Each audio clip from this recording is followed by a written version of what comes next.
పిఠాపురం నుంచి వంగ గీత గారు nomination withdraw చేసుకున్నాను విన్నాము. అలాగే పవన్ కళ్యాణ్ గారికి చిరంజీవి గారు సపోర్ట్ గా వస్తున్నారని విన్నాం. దాని నుంచి మీ మాటల్లో.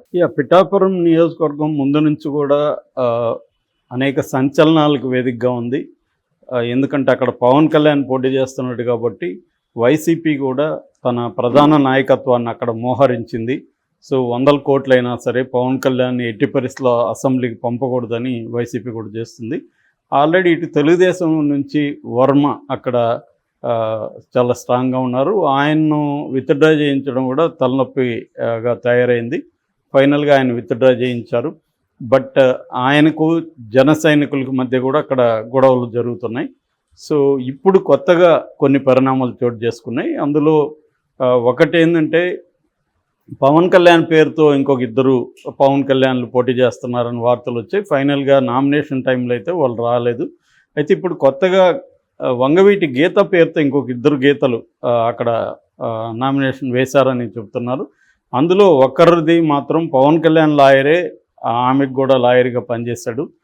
సో అఫిడవిట్ ఆ ఫోటోలు అన్నీ కూడా బయటికి తీసుకొచ్చారు వైసీపీ వాళ్ళు. అంటే ఇది పవన్ కళ్యాణ్ ఓటమి భయంతో ఇంకొక గీతను ప్రవేశపెట్టారు అని చెప్తున్నారు.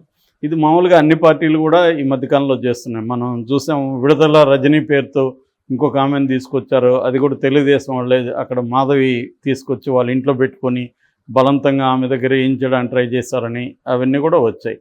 ఇది ఆంధ్రప్రదేశ్లో కామన్ అయ్యి లాస్ట్ టైం కూడా కేఏ పాల్ ఇలాగే ప్రతి చోట వైసీపీకి వ్యతిరేకంగా తన మనుషుల్ని అదే పేరుతో ఉన్న రంగారావు అనే పేరుని పట్టుకొని పెట్టడం అనేది చేశాం. ఇదంతా ఏంటంటే మ్యాక్సిమం కన్ఫ్యూజ్ చేసి జనాల్ని కొన్ని ఓట్లైనా వాళ్ళకి పడకుండా చేయాలనే స్ట్రాటజీ.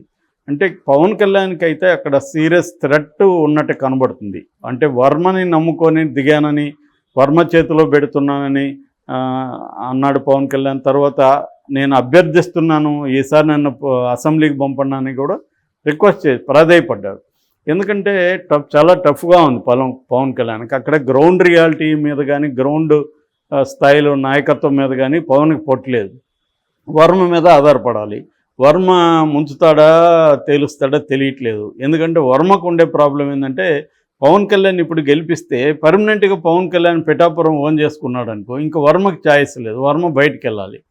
వర్మ బయటికి వెళ్ళి ఎక్కడ నిలదొక్కోవాలో మళ్ళీ తెలియదు. ఇప్పుడు కుప్పం చంద్రబాబుకి ఎలాగో, పులివెందుల జగన్కి ఎలాగో, హిందూపూర్ బాలకృష్ణకి ఎలాగో, మంగళగిరి లోకేష్కి ఎలాగో పవన్కి కూడా ఒక ఫిక్స్డ్ నియోజకవర్గం అవసరం. పిఠాపురంలో రేపు గెలిపిస్తే అక్కడ ఆయన టెస్ట్ వేసుకుంటే వర్మ పరిస్థితి ఏంటి అనేది వర్మ అభిమానులకు ఉంటుంది. సో వాళ్ళు ఎంత మనస్ఫూర్తిగా చేస్తారో తెలియదు. ఆ గందరగోళం కూడా ఉంది. రెండోది ఏంటంటే అక్కడ జనసేన నాయకులు, కింది స్థాయి కార్యకర్తలు వీళ్ళకి వర్మ బ్యాచ్కి పడట్లేదు. సో ఎందుకంటే పవన్ కళ్యాణ్ వర్మ బ్యాచ్కే ప్రధానమైన ఇంపార్టెన్స్ ఇచ్చి వీళ్ళని పక్కన పెడుతున్నాడు, అసలు కలవనీయట్లేదు, గేటు దగ్గరే ఆపేస్తున్నారు. ఇటువంటి విమర్శలు అక్కడ జన సైనికుల్లో నుంచున్నాయి. ఇటువంటి గ్రౌండ్ స్థాయిలో ఇటువైపు అనేక కన్ఫ్యూజన్స్ ఉన్నాయి. అటువైపు ఏమో జగన్ పెద్ద ఎత్తున మోహరించాడు. రెండోది వంగగీత గత 20 ఏళ్ళ నుంచి రాజకీయాల్లో ఉంది. ఆయన కూడా స్టూడెంట్ పాలిటిక్స్ నుంచి ఉన్నాడు. సో ఆమె ఆల్రెడీ ఎమ్మెల్యేగా, ఎంపీగా గెలిచింది, జడ్పీటీసీ చైర్పర్సన్గా ఉన్నింది. సో అందువల్ల ఆమెకు బాగా పట్టుంది అక్కడ. పైగా ఆమె కూడా కాపు ఇదే. మరోపక్క ముద్రగడ చాలా పెద్ద ఎత్తున పవన్ కళ్యాణ్ని అసెంబ్లీకి పంపించకూడదని అతను టార్గెట్ చేస్తున్నాడు. దీని మధ్య పవన్ కళ్యాణ్కు ఒక అభద్రత మొదలైనట్టుగా కనబడుతుంది. అంటే మొదటేమో ఇటు హైపరాది కావచ్చు, తర్వాత రామ్ ప్రసాద్ కావచ్చు, ఇలాంటి అనేక మంది, నాగబాబు జబర్దస్త్ బ్యాచ్ని దించాడు రంగంలోకి, జానీ మాస్టర్, ఇలాగా మొత్తం దిగారు. అది కూడా ఏమి సరిపోతుంది అనిపించాల. వాళ్ళ ఇది ఏమి అక్కడ పెద్ద పని చేయట్లేదు. ఎందుకంటే వాళ్ళు కమెడియన్స్, అది చూస్తారు తప్ప వాళ్ళు ఓట్లు ఏమంటే ఎందుకు వేస్తారు జనం. సో అదేమీ పెద్ద పని చేయట్లేదు. దాంతో వరుణ్ తేజ్ని రంగంలోకి దించారు, నాగబాబు కొడుకుని. సో వరుణ్ తేజీ వాళ్ళ మదరు ఇద్దరు కూడా అక్కడికి వెళ్ళి ప్రచారం మొదలుపెట్టారు. సో అది కూడా సరిపోదేమో. వరుణ్ తేజ్కి కూడా అంత, అంటే వరుణ్ తేజ్ కాపు యూత్ని ఇన్ఫ్లుయెన్స్ చేసి తిప్పిస్తాడా ఇటువైపు. అన్న డౌట్ ఉంది. ఇంకా సాక్షాత్తు మళ్ళీ చిరంజీవినే రంగంలోకి దించి, నిజానికి చిరంజీవి నేను పాలిటిక్స్ దూరం అని ఎప్పుడో చేతులు ఎత్తేసాడు. ఈ 10 ఏళ్ళుగా ఆంధ్రప్రదేశ్కి సంబంధించిన ఏ విషయంలో కూడా ఆయన ఇంటర్ఫియర్ కాలేదు. అప్పుడు జగన్తో వెళ్ళాడు, జగన్ ఆయన్ని ఇంటికి తీసుకెళ్ళి లంచ్ మీటింగ్ అయింది. తర్వాత జగన్ని పొగిడాడు, 3 రాజధానులు కూడా సపోర్ట్ చేశాడు. ఇవన్నీ చేసి ఇప్పుడు చిరంజీవి వెళ్ళి మా తమ్ముడిని గెలిపించానంటే అది చాలా ఎంబరాసింగ్గా ఉంటుంది. అంటే మీ తమ్ముడు కోసం అయితే నువ్వు ఆంధ్రప్రదేశ్కి వస్తావు, మాకు రకరకాల ఇష్యూస్ ఉన్నప్పుడు నువ్వు రావా అనేది చిరంజీవికి ప్రశ్నలు వస్తాయి. అట్లాగే చిరంజీవికి అనేక ప్రశ్నలు వస్తాయి. నువ్వు పార్టీని దేనికి పెట్టావు, దేనికి అమ్మేసుకున్నావు, నీ కేంద్ర పదవి వస్తుంది అనుకుంటే అమ్మేసుకున్నావు. 70 లక్షల మంది ఓట్లేసి గెలిపించారు అప్పుడు నిన్ను. అట్లాగే 18 ఎమ్మెల్యేలు ఇచ్చారు, అయినా నువ్వు తీసుకెళ్ళి కాంగ్రెస్లో కలిపేసి అమ్మేసుకున్నావు. మళ్ళీ ఇప్పుడు ఏ ముఖం పెట్టుకొని నువ్వు తమ్ముడిని గెలిపించడానికి వస్తావు? రేపు నీ తమ్ముడు అమ్ముకోవడానికి గ్యారంటీ ఉంది? ఇలాంటి ప్రశ్నలన్నీ ప్రజల నుంచి వస్తాయి. ఇటు వైసీపీ కూడా దీన్ని పెద్ద ఎత్తున లేవదీస్తుంది. అట్లాగే చిరంజీవికి ఏంటంటే తమ్ముడికి కెరీర్, సినిమా కెరీర్ చిరంజీవి ఇచ్చాడు. ఇప్పుడు పొలిటికల్ కెరీర్ కూడా చిరంజీవి ఇవ్వాల్సిన పరిస్థితి వచ్చింది. మామూలుగా చిరంజీవి సినిమాల్లోనే మనం చాలా సినిమాల్లో ఎట్లుంటుందంటే ముందు లోకల్ రౌడీలను పంపిస్తారు చిరంజీవిని కొట్టడానికి. వాళ్ళని 2 నిమిషాలు కొట్టేస్తుంటాడు. అప్పుడు బాంబే నుంచి ఒక పెద్ద దాదా దిగుతాడు, వాడిని పెద్ద బిల్డప్ షాట్లు వేస్తారు. ఫైనల్గా వాడిని కూడా చిరంజీవి కొట్టేస్తాడు.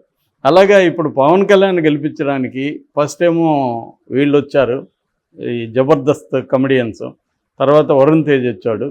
వీళ్ళెవరు కాదని ఇప్పుడు సాక్షాత్ చిరంజీవిని రంగంలోకి తీస్తున్నారు. మరి చిరంజీవి ఏం చెప్తాడు అక్కడ? జగన్ని విమర్శిస్తాడా? జగన్ని కానీ విమర్శిస్తే చిరంజీవి మీద వైసీపీ వాళ్ళు అటాక్స్ మామూలుగా ఉండవు. ఆయన ఏమేం చేశాడు అవి ఇవి అన్నీ రంగంలోకి వస్తాయి. ఇప్పటివరకు చిరంజీవికి కొంత మర్యాద ఉంది, ఇస్తున్నారు అందరూ. సో దాంతో అటాక్ స్టార్ట్ అవుతుంది.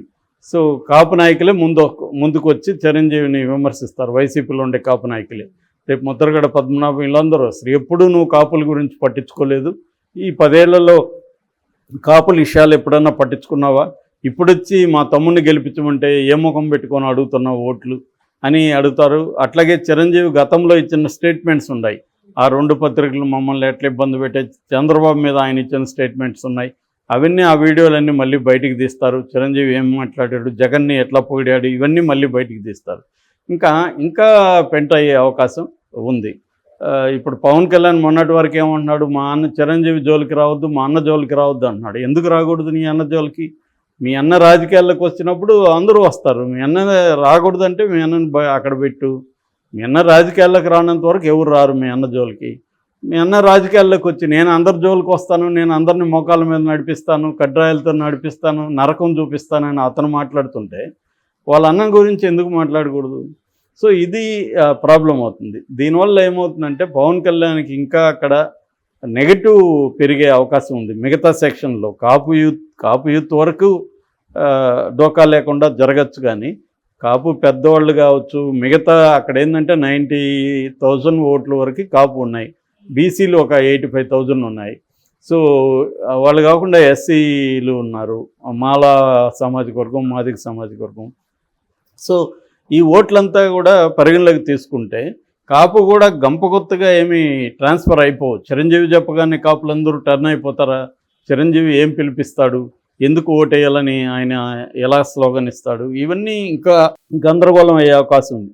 అంటే దీని నుంచి ఏమీ మెసేజ్ వెళ్తుందంటే జనాల్లోకి పవన్ కళ్యాణ్ భయపడుతున్నాడు, పవన్ కళ్యాణ్ అభద్రతలో ఉన్నాడు, చిరంజీవి రాకపోతే గెలవలేము అన్న దేనికి పవన్ కళ్యాణ్ వెళ్ళిపోయాడు అన్న పరిస్థితి వస్తుంది. ఇప్పుడు గీత రిజైన్ చేసిందని కూడా జనసైనికులే ప్రచారం చేస్తున్నారు. అది కూడా గవర్నమెంట్ విషయమే కదా. ఆమె రిజైన్ చేయలేదు, ఆమె విత్డ్రా చేసుకోలేదు నామినేషన్ని. కానీ ఎందుకు చేస్తున్నారంటే వీళ్ళల్లో భయం స్టార్ట్ అయినట్టుగా మనకి అర్థమవుతుంది పవన్ కళ్యాణ్ అండ్ కోలో. అందుకని కడప రౌడీలను మళ్ళీ ఆ భాష వాడుతున్నారు.